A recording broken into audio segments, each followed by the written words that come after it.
என்னவும்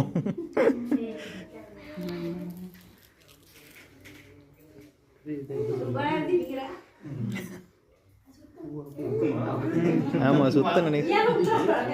சுத்தம் சுத்தம் ஆட்டம் பாடம்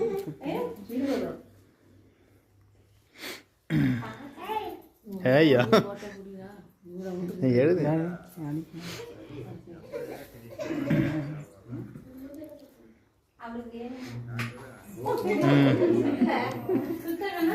வர கொஞ்ச நேரம் கழிச்சு வர நினைக்கிறேன் டைமிங்